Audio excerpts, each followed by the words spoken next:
दोस्तों नमस्कार, good afternoon सभी को। और आज हम लोग पढ़ेंगे दो चरों में रैखिक समीकरण युग्म के बारे में। A pair of linear equation in two variable. इसमें जो होता है x और y दो चर पद होते हैं, बाकी a और b दो अचर पद होते हैं। ठीक है, जैसे हमने यहाँ पर एक लिख दिया है समीकरण ax प्लस by और प्लस c बराबर 0, जिसमें a और b जो हैं इनकी वैल्यू यानी कांस्टेंट ये होते हैं अचर पद, ये होते हैं अचर पद, ये भी होता है अचर पद, ये होते हैं कांस्टेंट। और x और y होते हैं वेरिएबल। x और y क्या होते हैं? वेरिएबल। इनको चर कहते हैं। इनको क्या कहते हैं? चर। हिंदी में इनका नाम होता है, ये होते हैं वेरिएबल। ठीक है, वेरिएबल।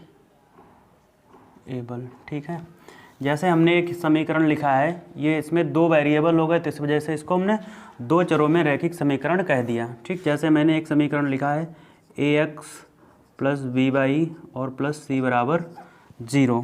ठीक है, तो इसको बनाने के लिए तीन शर्तें होने ज़रूरी हैं। इसको आप ध्यान करके अपनी कॉपी में लिख लेना, बहुविकल्पी में फंस सकता है कि यदि ax plus by plus c बराबर 0 एक दो चर रैखिक समीकरण है, एक दो चर रैखिक समीकरण है, तो क्या होगा इसमें से? तो इनमें से a या b में से एक जीरो हो सकता है, केवल दूसरा जीरो नहीं हो सकता। यानी कि अगर a बराबर 0 होगा तो b बराबर 0 नहीं होगा, दूसरा a बराबर 0 नहीं है तो b बराबर 0 हो सकता है। मतलब कोई ज़रूरी नहीं एक जीरो हो ही। और तीसरी शर्त क्या होती है इसकी? a square plus b square not equal to 0 होने चाहिए। ये चीज़ आप लोग है अपने कॉपी में लिख लीजिए। ठीक है, इसके बाद हम लोग लीनियर पेयर पर बात करेंगे। ठीक, दो चरों में रैखिक समीकरण युग्म के बारे में बात करेंगे। ठीक है, इसको नोट कर लीजिए। हम इसको मिटा देते हैं, यहाँ से इरेज कर दिया है। अब जैसे मैंने यहाँ पर एक समीकरण युग्म लिखेंगे। अब हम यहाँ पर एक समीकरण हमने यहाँ पर एक समीकरण युग्म लिखा है, मतलब जोड़ा। युग्म का मतलब जोड़ा। दो समीकरण होंगे, उनका हम जोड़ा लिखेंगे। जैसे a1x plus b1x plus c1 बराबर 0। ठीक है, दूसरा a2x plus b2y plus c2 बराबर 0। ठीक, ये हो गए दो समीकरण। अगर इन समीकरणों को हम एक ग्राफ पर दिखा देते हैं, अगर इन समीकरणों को हम एक ग्राफ पर दिखा देते हैं ऐसे, तो तीन तरह की लाइनें मिल जाती हैं हमको। ये होता है वाई अक्ष, ये होता है एक्स अक्ष, इधर होता है माइनस का, इधर होता है माइनस का, ऊपर होता है ये वाई प्लस का, इधर होता है एक्स प्लस का। तो अगर हम ये दो रेखाएं हैं a1 b1 और y, a1x b1y plus c1 बराबर 0, a2x b2y प्लस c2 बराबर 0। अगर हम इनको इस प्लेन पर दिखाते हैं तो हमको तीन तरीके की लाइनें मिलती हैं। कौन कौन सी? एक तो मिलती हैं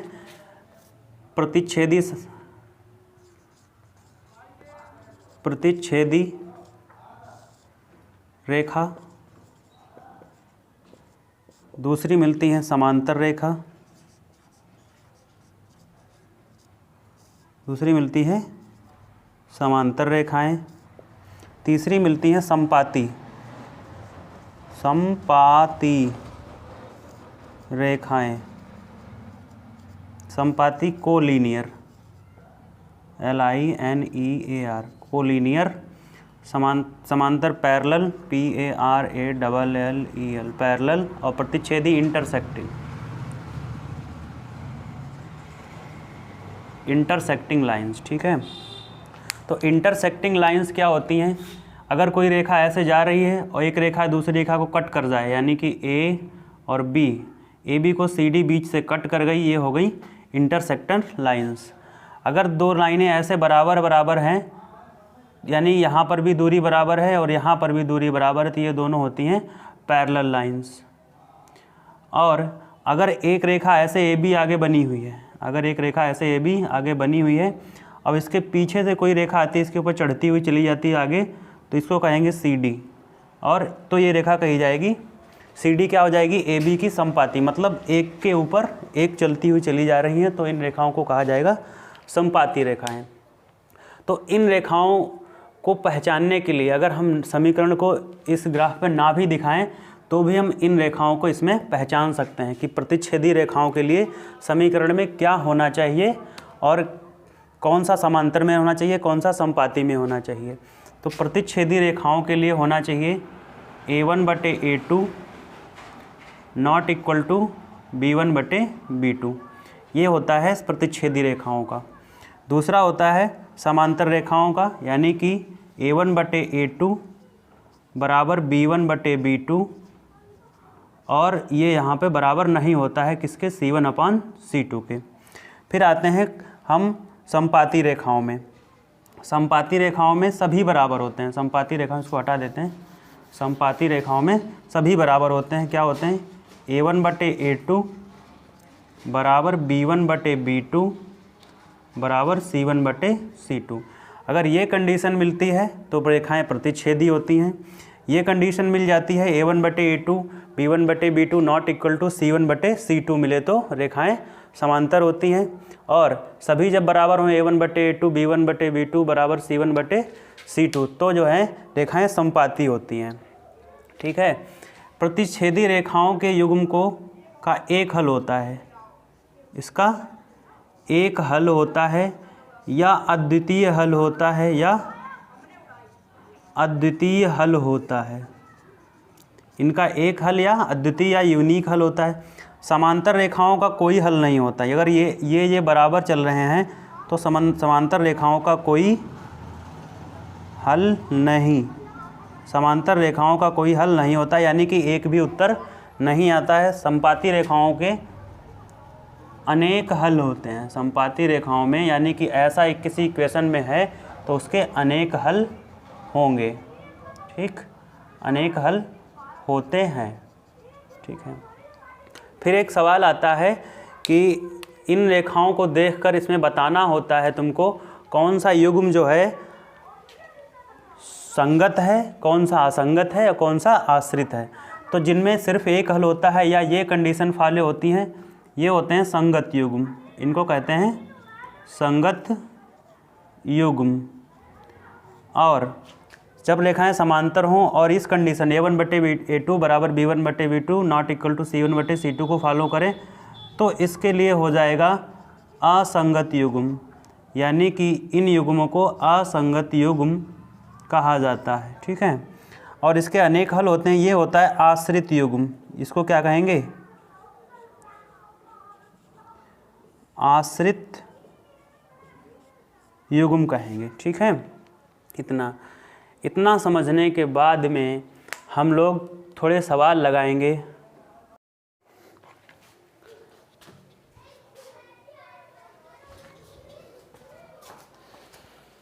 ठीक है, अब हम लोग सवाल के बारे में पढ़ेंगे। आपके सामने 3 सवाल लिखे हुए हैं और इन तीनों सवाल में बताना है कि रेखा का प्रकार कैसा है और रेखाओं का युग्म कैसा है। ठीक है, तो प्रतिच्छेदी रेखाएं जो होती हैं उनका युग्म संगत होता है, समांतर रेखाओं का युग्म असंगत होता है, और जो रेखाएं समपाती होती हैं उनका युग्म आश्रित युग्म होता है। ठीक है, अब हम समझते हैं रेखाएं कैसे होती हैं। ठीक है, तो इसमें A1 B1 और C1 निकाल लेते हैं।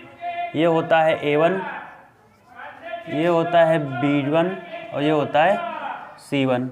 ये होता है A2, ये होता है B2 और ये होता है C2। ठीक है, A1 की वैल्यू आएगी 3, B1 की वैल्यू आएगी 2, C1 का मान आएगा -5, A2 का मान आएगा 2, B2 का मान आएगा -3 और C2 का मान आएगा -7। ठीक है, अब हम इनको जो है उस स्थिति में रखेंगे A1/A2 और B1/B2 और C1/C2 में फॉलो कराएंगे, यानी कि A1/A2 और B1/B2 में रखने पर, यानी कि 3 और ये यहाँ से 2 लिया, बराबर लगाया, ये 2 लिया और यहाँ का -3 लिया,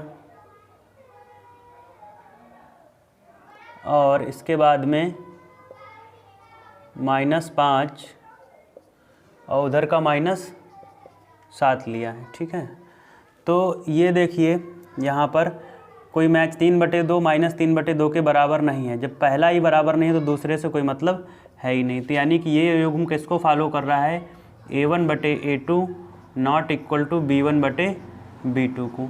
ये वाली शर्त हमने किस चीज़ के लिए बताई थी, ये चीज़ के लिए बताई थी कि ये रेखाएं प्रतिच्छेदी रेखाएं होती हैं, ये रेखाएं प्रतिच्छेदी रेखाएं होती हैं, और प्रतिच्छेदी रेखाओं का युग्म कैसा होता है, संगत होता है। प्रतिच्छेदी रेखाओं का प्रकार कैसा है, तो यहाँ पर लिखना प्रतिच्छेदी रेखा युग्म कैसा है, संगत युग्म, यानी कि प्रतिच्छेदी रेखाओं का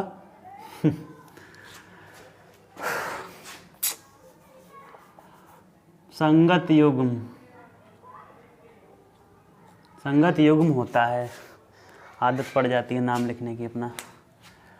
ये युग्म कैसा है, संगत होता है। ठीक, प्रतिच्छेदी रेखाएं होती हैं। ठीक, अब समझते हैं इस वाले सवाल को लगाने के लिए। देखो इजी है, ऐसा कुछ नहीं है, लेकिन एग्ज़ाम में आप लोग अच्छी तरीके से कर पाना। ठीक है, एग्ज़ाम में कोई जो है जल्दबाजी ना करना, बहुत अच्छे से एग्ज़ाम होता है। ठीक है, जल्दबाजी ना करना बस, और कोई बात नहीं है। जब भी कोई गलत होता है, जब भी कोई अच्छे से मजबूती से तैयारी करके जाता है, उसका कोई भी एग्ज़ाम होता है वो गलत जल्दबाजी की वजह से होता है। कुछ क्वेश्चन होते हैं वो कठिन होते हैं, बाकी क्वेश्चन जो होते हैं सरल होते हैं, उनको आसानी से सोचोगे, थोड़ी देर 1-2 मिनट रेस्ट लेकर करोगे, हो जाएंगे। ठीक है, इसको चलिए इस सवाल को लगाते हैं। 2x - 3y, 8 उधर लिखा हुआ है जो समीकरण के सांचे यानी कि स्ट्रक्चर को फॉलो नहीं करता, इसलिए इसको -8 करके 0 लिखते हैं, और इस वाले समीकरणों को भी इसी तरीके से स्ट्रक्चर में ले आते हैं, बराबर में 0। तो अब इनसे A1 B1 C1 निकालेंगे, A1 B1 C1 निकाल कर A2 B2 C2 निकालेंगे, तो ये हो जाएगा A1 बराबर 2, B1 बराबर -3 और C1 बराबर -8। उसके बाद में आएगा A2 बराबर 4, B2 बराबर -6 और C2 बराबर -9। ठीक है, इनकी तुलना कराते हैं। A1 यानी कि 2 बटे में A2 4 बराबर -3 बटे में -6 और C1 -8 बटे में -9। देखो कुछ बराबर है क्या, कुछ बराबर है, हाँ ये चीज़ बराबर, ये माइनस माइनस कैंसिल हो जाएगा, 1/2 और 3 कम 3 1/2, यानी कि 1/2 बराबर 1/2 और ये बराबर नहीं है 8/9, यानी कि ये किसको फॉलो कर गया, A1/A2 बराबर B1/B2 और C1/C2 के बराबर नहीं है, यानी कि A1/A2 बराबर B1/B2 not equal to C1/C2, इसको फॉलो कर गया। ये कैसी लाइन होती है, जब ये कंडीशन आ जाए किसी समीकरण के द्वारा तो इस लाइन को कहते हैं समांतर, क्या कहते हैं, समांतर रेखा। ये कैसी रेखा है, इसकी प्रकृति पता चल गई हमको, पैरेलल लाइन है, समांतर रेखा है। और समांतर रेखाओं के युग्म कैसे होते हैं, असंगत, कैसे होते हैं, असंगत युग्म होते हैं। ठीक, समांतर रेखा और असंगत युग्म होते हैं। ठीक, पेपर में आपसे या तो वो रेखाओं के बारे में पूछ लेगा या तो युग्म के बारे में पूछ लेगा। हम आपको दोनों इस वजह से बता दे रहे हैं क्योंकि जो है एक ही साथ के सवाल हैं, इन्हीं रेखाओं में आपसे पूछा जाएगा प्रतिच्छेदी रेखाएं क्या हैं और समांतर रेखाएं क्या हैं। चलो इस वाले सवाल पे आते हैं।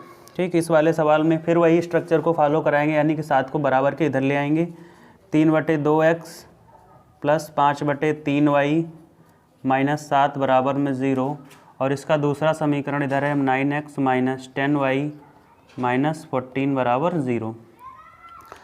A1 बराबर इसकी वैल्यू निकलेगी, A1 बराबर आएगा 3/2, B1 बराबर आएगा 5/3 और C1 बराबर आएगा -7। इसी तरीके से इसमें भी आएगा A1 बराबर 9, B1 बराबर -10 और C1 बराबर -14। ठीक है, अब क्या करेंगे, इनकी सबकी कंडीशन को फॉलो कराएंगे, यानी कि A1/A2 रखेंगे, B1/B2 रखेंगे, 3/2, ये 3/2 यहाँ से लिया और 9 यहाँ पे लिख लेंगे, थोड़ा तिरछा कर लग लेंगे तो थोड़ा इसको 3/2/9। ठीक है, उसके बाद में 5/3/-10, 5/3/-10 बराबर में -7/-14, -7/-14। ठीक है, ज़रा इसको हल कर लेते हैं तो ये क्या बन जाएगा, हल करने पर 3/2 नीचे आ जाएगा, 3/18 बराबर ये आ जाएगा 5/-30 और ये आ जाएगा -1/2, कितना आ जाएगा 1/2। चलो कैंसिल कर लेते हैं, इसको कैंसिल जब करेंगे तो क्या बनेगा, यहाँ पर 3 छाक 18, क्या 3 छाक 18 यानी कि 1/6, यहाँ पर 1/6 लेकिन ये माइनस का रहेगा तो बराबर 1/-6 बराबर 1/2। क्या ये कोई बराबर है, नहीं कोई बराबर नहीं है, ये नहीं ये इसके बराबर है, नहीं ये इसके बराबर है। A1/A2 not equal to B1/B2, तो C2 की तो बात ही छोड़ जाओ। जब ये कंडीशन होती है तब यही वाली प्रतिच्छेदी रेखाएं होती हैं और संगत रेखाएं होती हैं, यानी कि इन समीकरणों के युग्म, इन दोनों समीकरणों के युग्म या रेखाएं प्रतिच्छेदी हैं, रेखाएं प्रतिच्छेदी हैं और युग्म कैसे हैं, युग्म है संगत युग्म है। ठीक है, चलिए आगे भी कुछ इम्पोर्टेंट सवाल होते हैं, उनको भी लगाएंगे, इसको नोट कर लेना, आप स्क्रीनशॉट ले लो या ऐसे लिख लो।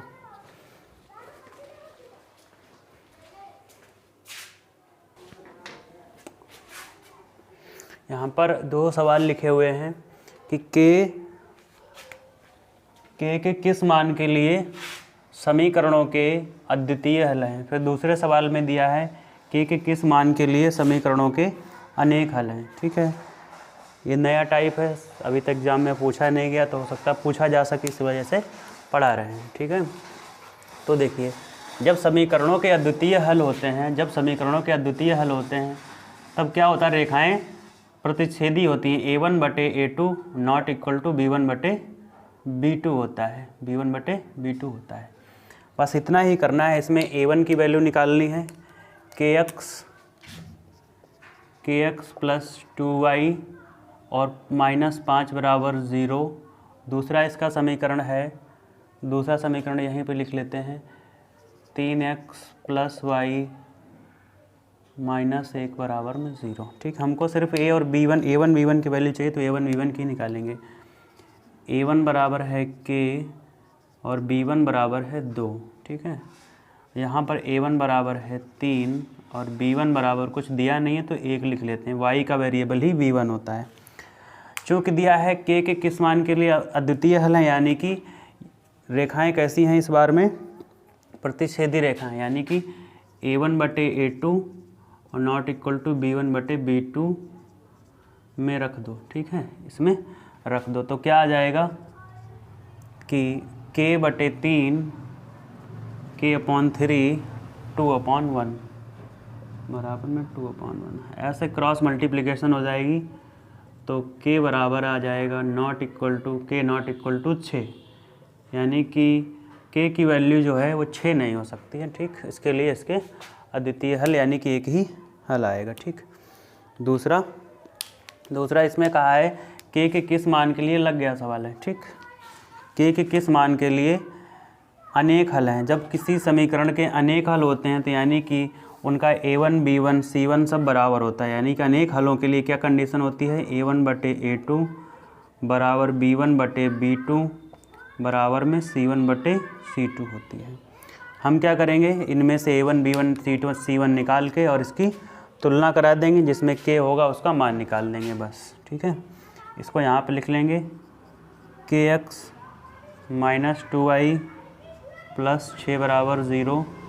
दूसरा समीकरण है 4x - 3y + 9 बराबर 0। ठीक है, यहाँ पर है A1 बराबर k B1 बराबर -2, C1 बराबर 6, A2 बराबर है 4, B2 बराबर है -3, C2 बराबर है 9।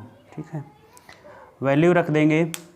क्या वैल्यू है A1 B1, इसमें A1 बटे A2, B1 बटे B2, C1 बटे C2, K1 बटे 4, 1 ना लिखो, K1 बटे 4 -2 बटे -3 बराबर में है 6 बटा 9। ठीक, एक ही चीज़ है 2 बटा 3, यानी सब तो बराबर ही हैं। K बटा दिया है 4। ठीक, इसके अनेक हल हैं तो इसके बराबर ही कर देंगे, माइनस कैंसिल कर देंगे। K बराबर K बटे 4 बराबर में 4 बटा 3, 4 ऐसे मल्टीप्लाई कर लेगा 2 बटा 3, यानी कि ऐसे मल्टीप्लाई कर जाएगा 4 दूनी 8 बटा 3, यही आंसर है। ठीक, K बराबर 8 बटा 3 आ जाएगा। इसको भी कैंसिल कर लेंगे, 2 बटा 3 ही बनेगा, एक ही आंसर आएगा। ठीक है, इसको कैंसिल करने पर ये भी 2 बटा 3 ही आएगा, सेम आंसर देगा। ठीक, यहाँ पर हमने कंप्लीट कर लिए हैं जो है प्रतिच्छेदी रेखाएं, समांतर रेखाएं और जो है संपाती रेखाएं। इन रेखाओं के बाद में हमें समझना है इन समीकरणों को हल करने की जो विधियाँ होती हैं। 2 विधियाँ होती हैं इन समीकरणों को हल करने की।